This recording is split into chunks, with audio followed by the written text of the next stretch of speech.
This time in Goss's Garage, I've got some tips for those of you who have rattling noises under the front of your cars. Now, most cars these days have sway bars, and as you know, a sway bar is attached to the frame of the car in the middle, and each end of the sway bar is attached to the lower control arm, one on the right side, one on the left side. Now, as the car goes around a corner, what this does is that the outside of the corner, the car tends to dip down. That wants to pull up on the other end, but the weight of the car causes the sway bar to twist. That helps keep the car level going through corners. Well, a few years back, some manufacturers, GM is one of them, decided that they could save a little bit of weight by changing the way sway bars were made. And they did what we see on this one. This is a hollow sway bar.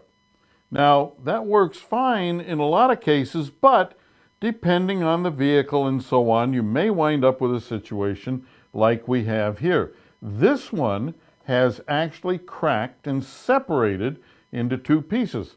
Made a horrible noise. And it had been to a couple of shops. It really was a little difficult to see because this broken piece just kind of sat right where it was supposed to, and it was dirty. We've cleaned it up to make it look a little more visible. But, you know, you could look up under there and you couldn't see it. Well, it took a little investigating, and we found that this was broken like that. All right, now, what would you do? Would you go to GM and would you buy a new one just like this? Well, we didn't, and we wouldn't. What we did is we went to our friends at Dorman Products, and they have this unit that we see here. This one is a solid sway bar. Now, yes, it is heavier than the hollow one, but unless you're going to the racetrack and you're going to do some long form racing where 5 or 6 pounds makes a big difference, well, here it isn't going to make any difference that you're ever going to notice in gas mileage or performance or anything like that. So you can add the solid one, which is much more durable. We rarely see these break. And you're going to get a complete kit.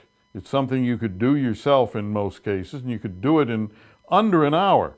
The kit comes with all of the bushings and the links and even the bolts to attach it back into the car. Good way to go if you have a broken sway bar. Have an application for a lot of different cars for this too. So solid as opposed to hollow. Solid is the way to go.